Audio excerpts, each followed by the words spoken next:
Hola, muy buenas noches para todos. Hoy vamos a explorar uno de los conceptos más transformadores de nuestra era y una de las razones por la cual elegí esta especialización con tantas ansias fue la electiva de Internet of Things, por sus siglas en inglés IoT, lo vamos a manejar de ahora en adelante. Lo que vamos a ver es cómo se estructura, cómo trabaja, eh, y cómo encaja esta nueva tecnología y por qué está transformando a nuestro mundo. Entonces vamos a ver primero eh, cuál es el concepto de OIT. El concepto de OIT, bueno, lo que primero tenemos que hacer es imaginarnos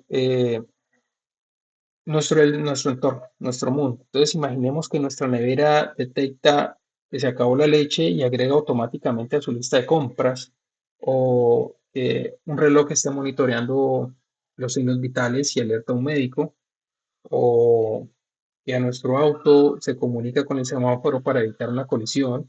Eh, bueno, son cosas cotidianas que podríamos intervenir como humanos y tomar decisiones y tomar acciones, pero que en este caso ya hay cierto sistema que toma esa información, la procesa y toma decisiones al respecto. En esencia, como ya lo vemos, es tomar el mundo físico que nos rodea, y por medio de sensores y actuadores, tomar la información, transformarla y realizar alguna acción. Muy bien, pero ¿por qué Internet de las cosas? O sea, ¿por qué no lo manejamos ya por Bluetooth o por Wi-Fi? Bueno, realmente la gran ventaja del Internet de las cosas es que es una conectividad universal. O sea, eso es solo un protocolo que une todos los otros sistemas. Eh, Tiene una identificación única, una ID, un MAC o un IPv6. Eso es lo más importante para mí, que tiene un muy bajo consumo de energía, es bastante escalable y además es muy seguro. Entonces, iniciemos por ver la arquitectura. Los modelos básicos, los primeros modelos tenían solo tres capas, que era la capa de percepción, la de red y la aplicación. Cuando hablo de la capa de percepción, es aquí donde entran los sensores y actuadores, que son los que capturan esa información del ambiente que lo rodea o del ambiente que nosotros queremos monitorear. La red es la que transporta esa información, y ya vamos a entrar más a fondo. Y la aplicación es cuando el usuario recibe esa información, ¿vale? Pero actualmente el sistema maneja cinco capas. Vamos a verlas a fondo. La capa de percepción, que yo les comentaba anteriormente, es donde están esos sensores. Llámense termómetros, llámense presostatos, llámense termocuplas, en fin, esa familia gigantesca de sensores, que es la que, como dice su nombre, su capa, percibe al mundo, lo percibe, ¿vale? La que sigue es la capa de transporte. La capa de transporte es la que se encarga de tomar esa información y volverla fiable y llevarla por un medio, llámese un medio físico o un medio inalámbrico, ¿vale? La capa de procesamiento middleware para gestionar y preprocesar la información. Entonces, bien, llega toda esa información que tenemos de estos sensores y, y actuadores, y lo que hacen es preprocesarla, depurarla, limpiarla, para luego sí llevarla a la capa de aplicación. Esa capa de aplicación es la que, pues, como su nombre lo indica, es la interfaz de usuario. Es donde el usuario va a visualizar esa información ya procesada y poder nuevamente hacer una gestión eh, de esa información y tomar acciones o programar las acciones que se quieren para cierto tipo de entorno.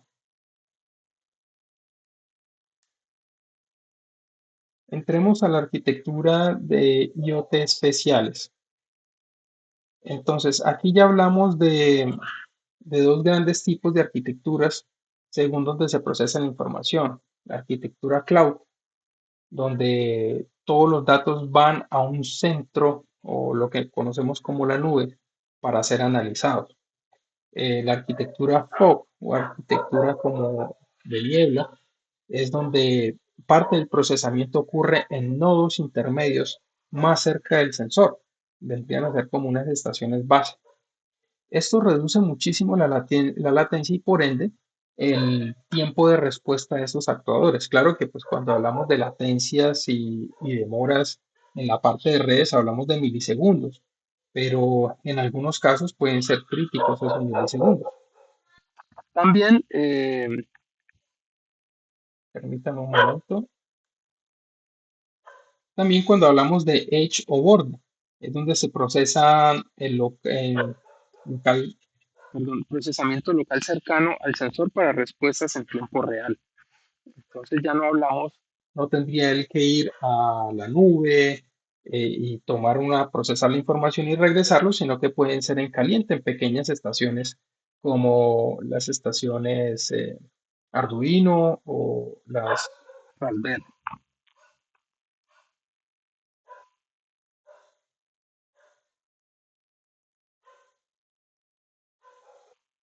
Estudiamos un poco acerca de la arquitectura o lo que se llamamos taxonomía de los componentes claves o IT.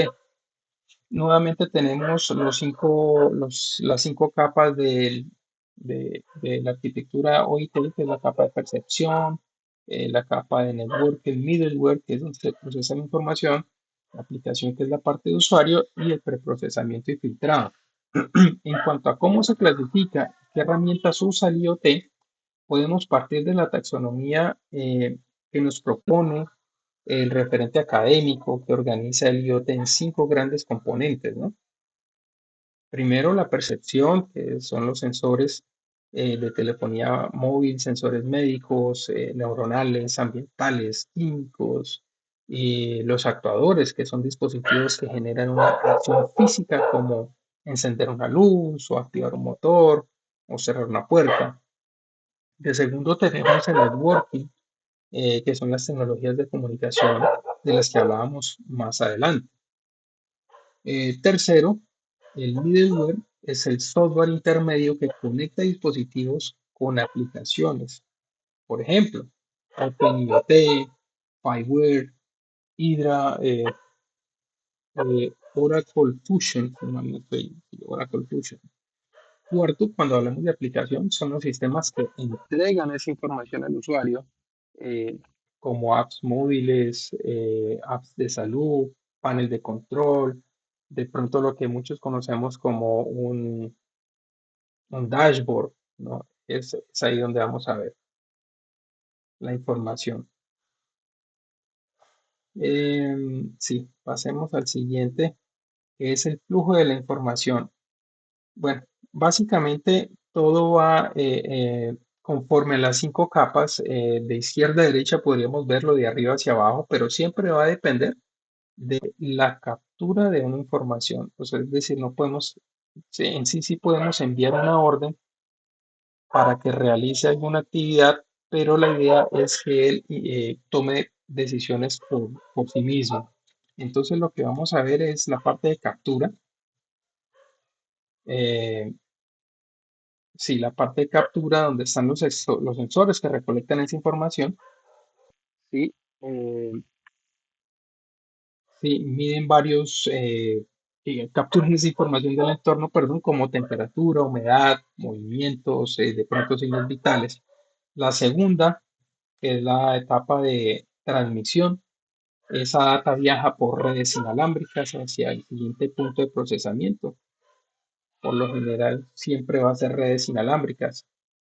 El tercer punto es el procesamiento que es donde se depura lo que hablábamos anteriormente, los fogs, la nube o el sitio. Y ahí es donde se filtra el ruido, la interferencia de datos redundantes o irrelevantes, ¿no? Que saturarían la red.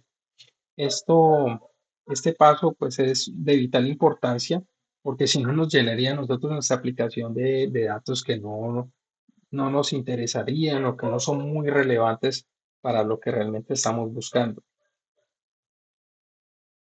Bien, cuarto sería la clasificación, permítame, sí, sería la clasificación donde el middleware organiza y categoriza los datos según su tipo, relevancia y destino.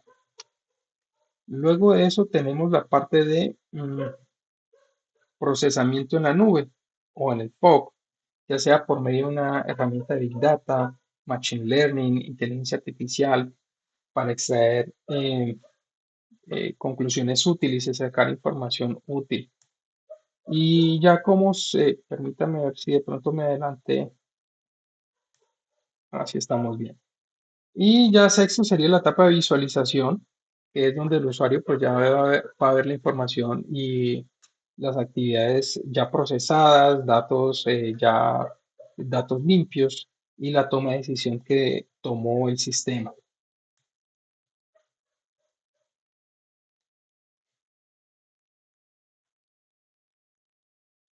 Muy bien, entonces ya hablemos de sistemas IoT y cobertura, porque la gran ventaja, como habíamos visto anteriormente, desde mi punto de vista, es eh, el consumo de energía, que es muy bajo y pues para todos siempre es muy familiar decir que el IoT trabaja en grandes distancias, pero no, el IoT tiene tres grandes rangos, que son el corto alcance, mediano y largo alcance. Entonces, cuando hablamos de corto alcance, eh, tenemos los sistemas NFC que funcionan a pocos centímetros, que son ideal, por ejemplo, para pagos. Ahorita es muy familiar acercar la tarjeta a un datáfono y realizar un pago o lo que utilizábamos anteriormente, que eran las tarjetas de acceso, esas eran tarjetas NFC, que las acercábamos a una puerta y pues se abría. Entre otros que utilizamos hace mucho tiempo es el Bluetooth, que en algunos casos o de pronto para pruebas puede alcanzar hasta 100 metros, pero yo la verdad los he utilizado hasta máximo 5 o 8 metros. Y también hay otros que son muy confiables y de muy buen alcance, como los sistemas Zigbee, que son también de muy bajo consumo. Son bastante confiables para redes mesh en interiores. Y, ¿por qué no? También se utiliza la red Wi-Fi, pero obviamente esto nos consume más energía, pero nos aumenta muchísimo más el ancho de banda para el transporte de información. Para largo alcance con bajo consumo, tenemos la categoría que es clave también para el desarrollo del IoT, que es LP1, la red que es el Low Power, se me olvidó la sigla, UE, se me olvida. Se me olvidan las siglas en inglés, perdón, pero es Low Power Wide Area Network, se me olvida, ¿vale? Pero bueno, LP1, que es la red de área amplia de baja potencia. Aquí encontramos LoRaWAN, que ese también es súper famoso, capaz de alcanzar hasta 22 kilómetros, pero eso es solo en laboratorios, porque he visto pruebas en video que han alcanzado hasta 14, tal vez 17 kilómetros. Sigfox también es de larga cobertura para transmisión de de pequeños datos, pero frecuentes. NB-IoT LTM, que usan infraestructura celular licenciada. En cuanto a protocolos de comunicación IoT, no usa HTTP tradicionalmente porque es demasiado pesado. En su lugar usa COAP, ligero y optimizado para dispositivos con recursos limitados. MQTT también lo utiliza, protocolo de publicación y suscripción sobre TCP, ideal para aplicaciones IoT escalables. Aquí es donde entramos nosotros cuando queremos la elección del sistema, que dependerá siempre del alcance requerido. Entonces, dependiendo de la aplicación, pues tenemos que escoger nosotros la tecnología y por ende los protocolos. Bien. Siempre vamos a evaluar pues el bajo consumo energético porque de eso se trata. Si son sensores, por lo general el sistema IoT se utiliza para sensores en áreas muy amplias. Entonces, lo que vamos a ver es el tipo de consumo energético que sea muy bajo, ¿no? Perdón, aquí me adelanté a la presentación que a veces me quedo hablando como loco, pero bueno.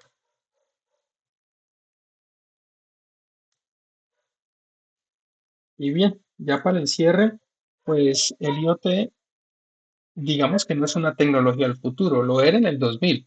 Que recuerdo que siempre esperábamos el IoT con tantas ansias y bueno, se dio por ahí por el 2005, eh, pero bien, ya hoy es una realidad, ya no podemos hablar de futuro porque pues ya estamos en él. Es la infraestructura del presente. Conecta, básicamente conecta sensores, redes, procesamientos, aplicaciones en un ecosistema que transforma el entorno en el cual vivimos. Tal vez no aquí en el Amazonas, pero sí en ciudades grandes y en la industria donde ya se está viendo eh, cómo se están aplicando esas herramientas al día a día, ¿no? Bueno, el entender su arquitectura y sus herramientas es la base para diseñar las soluciones más inteligentes que podamos enfrentarnos más adelante. Siendo esto, pues quiero agradecerle por el tiempo. Disculpe si de pronto me equivoqué en algunas oportunidades, pero de eso se trata el ejercicio. Muchas gracias y buena noche.